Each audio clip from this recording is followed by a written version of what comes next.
Hi guys, welcome to my videos. So today in this video I am going to show you how to step by step apply for your ICT work permit, intra-company transfer work permit for Canada. So this is an LMIA exempted category, and this is what I am going to show you in this video. So before I proceed, I would like to clarify one thing, that I am not an immigration consultant. So whatever I am doing here is based on my hobby, my research, my knowledge and experience. So if you are taking anything out of this video, you are doing it at your own risk, because I won't be liable for anything if you take any content out of it, because I am just uploading a sample video.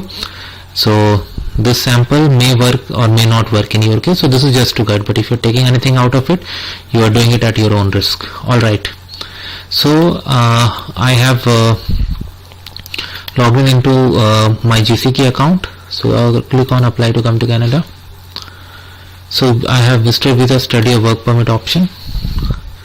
So the question number one, what would you like to do in Canada? ICT is a work permit, so let's go for work. How long? Let's say you are applying for more than 6 months, let's say 2 years. Code that matches your passport. So I'm selecting India. Here it is. Current country or territory of residence, let's say India.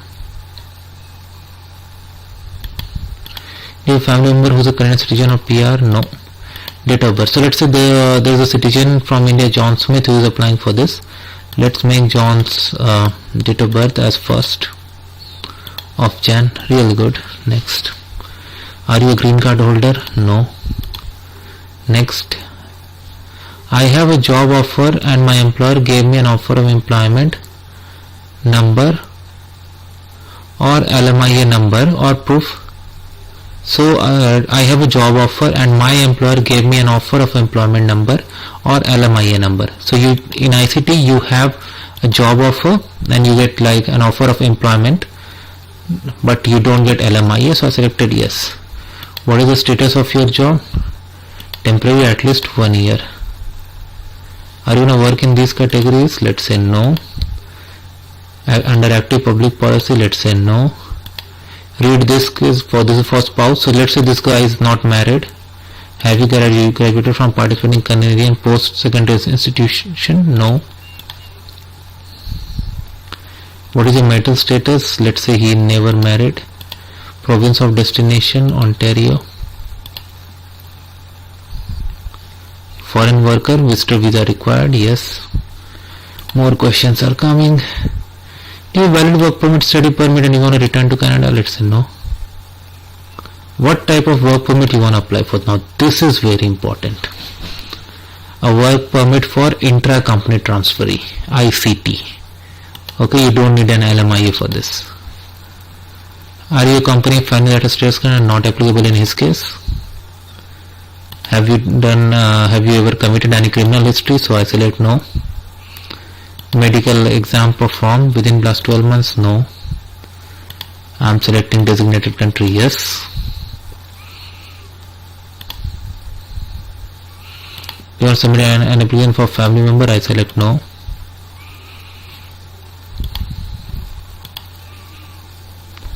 In past 10 years have you given biometric? Let's say no. Yes, he will be paying the fee. Why he wouldn't? Digital copy? Yes. Online? Yes, he'll be paying online. You can review all the answers, and if everything is correct, you click on continue, otherwise click on edit and carry out from there. Again click on continue. Now the checklist has been populated. Long checklist, right?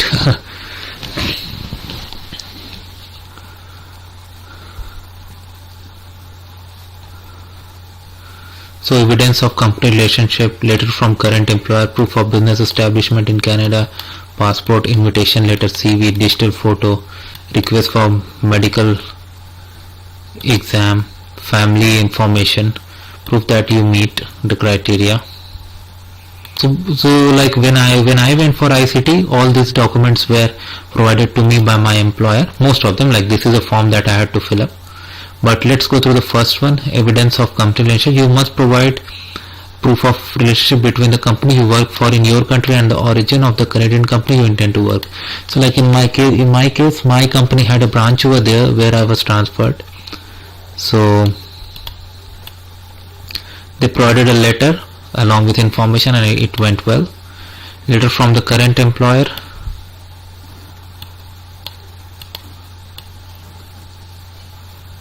So this also they provided, and I also provided pay slips.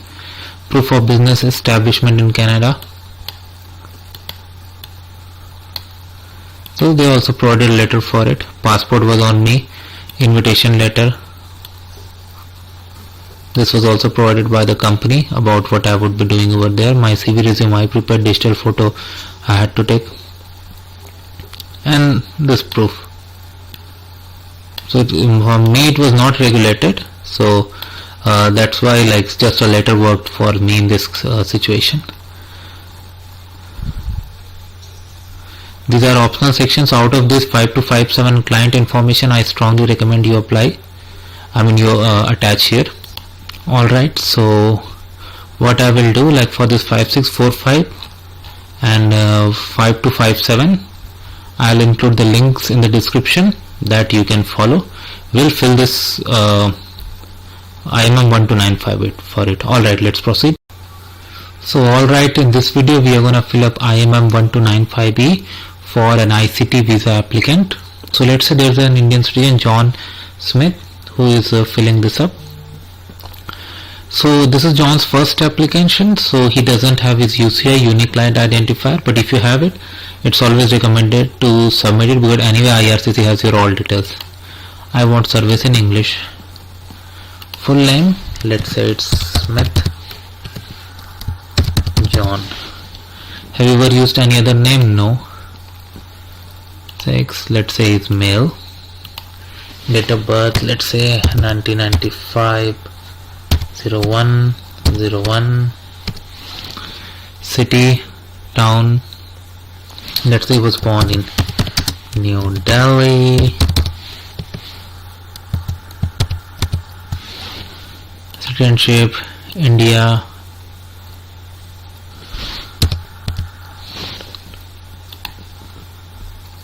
Current country, let's say India.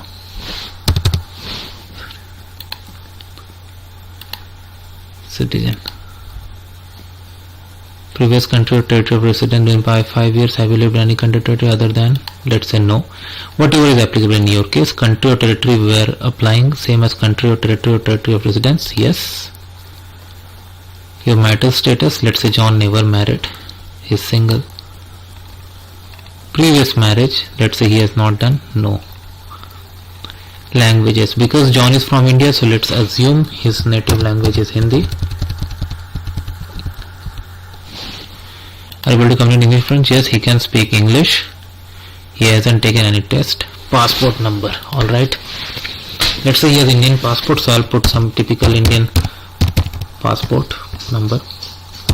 India. Issue date. So let's say this was issued in 2015. Typical Indian passport, valid for 10 years only. National ID document. So when I applied for it, I selected yes here and I had provided my Indian PAN card number. That was accepted, but similar things would be in other country as well, and I defined that in my client information letter and it went through very easily. Issue date, let's say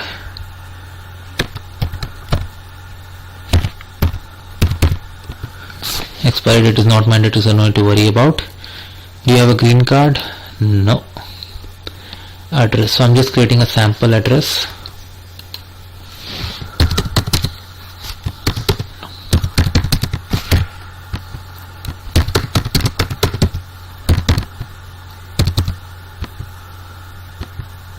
Postal code, sample.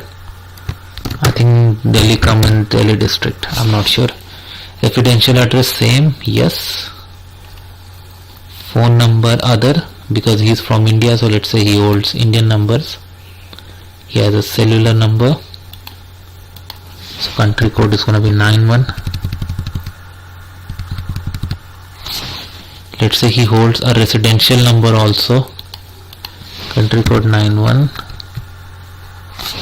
This is just a sample video, guys.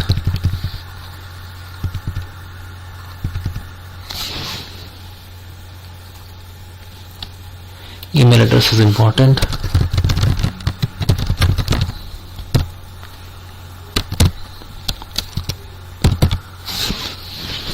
This is very important. What type of work permit you are applying for?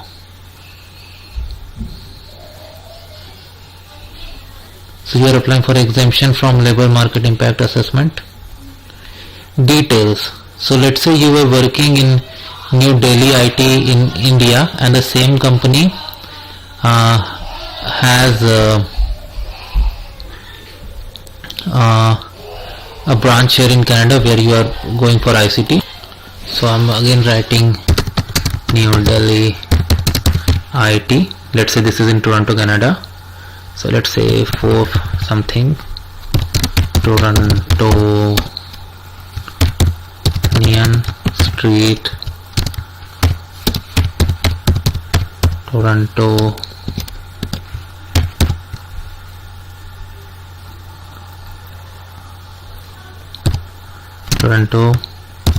Ontario. Sample, guys. Work location. Okay, so this is a company address. Let's say you will be working at the same location.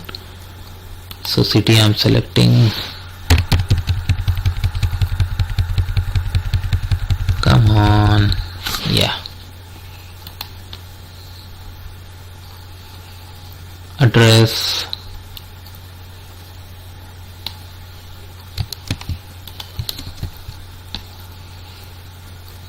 City, Ontario. So postal code. I mean, if you can add full also, they will not say, like when I had done it, I had entered all and they accepted it easily. Although you have entered city and postal code there. My job occupation in Canada will be, let's say, oh sorry about that, analyst, programmer. Brief description. I'm just writing this, but provided correct information in your case. LMIA exempt number. I just wrote sample. Let me see if it accepted. Okay, in this format. I don't remember the format. It's been years.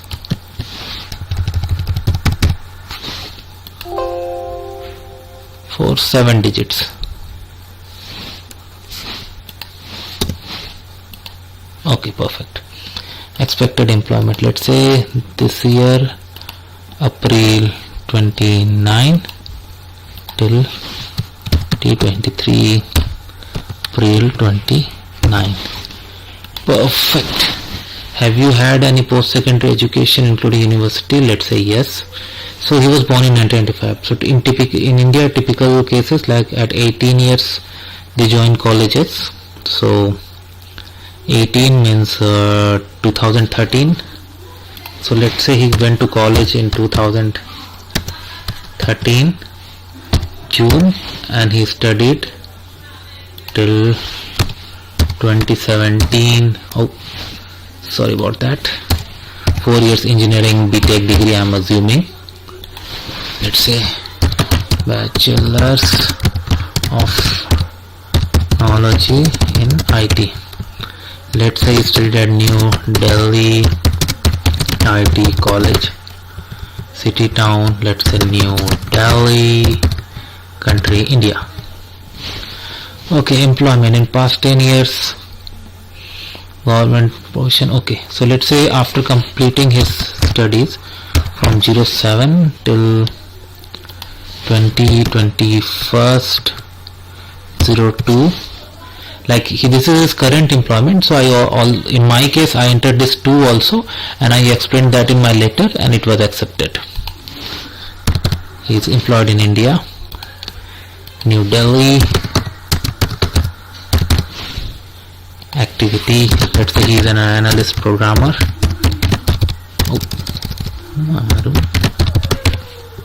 Company is, let's say, New Delhi IT company.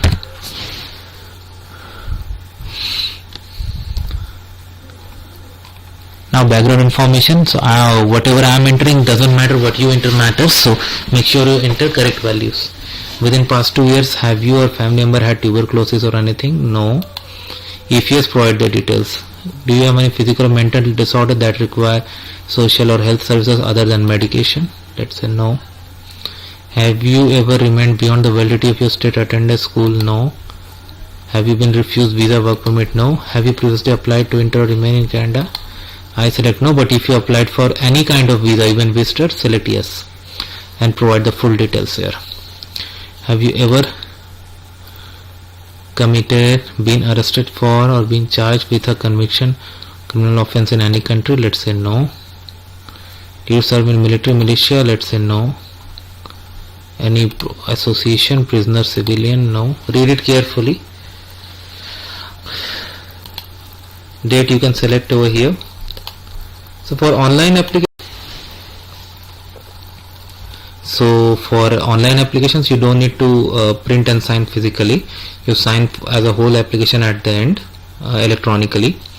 But validation is very important. Click on validate because you will be uploading the form along with the barcodes. And this is also going to verify if you have filled all the mandatory fields and format and some values, that it's going to verify. But for individual entities, it's always advisable that you review it on your own and make sure that all entries are relevant. You don't want any error, any spelling error or any typing error. So always make sure you have a review before you upload it. This you can save and upload. Alright, so once you upload it over here and these mandatory documents, this section is temporary, optional, I apologize. So I'm going to include the links for 5257 client information. Now some of you may have a question about IMM 580 to offer employment to foreign national and why I haven't discussed. So this is the link, you can check. In most cases, offer of employments can be submitted online using the employer portal, and IMM 580 form is no longer accepted. So if it is no longer accepted, I don't know why they have still left it. Even I did not have to submit this. And the fee is here. So once you are through all this, you will get the option of going to next, where you sign it electronically by answering a security question and typing your full name, and then you pay the fee.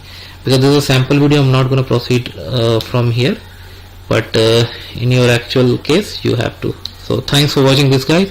I hope you like this video. Make sure you like and comment, and if you have any concern, any question, anything that comes in your mind, feel always absolutely free to ask. Thank you, guys.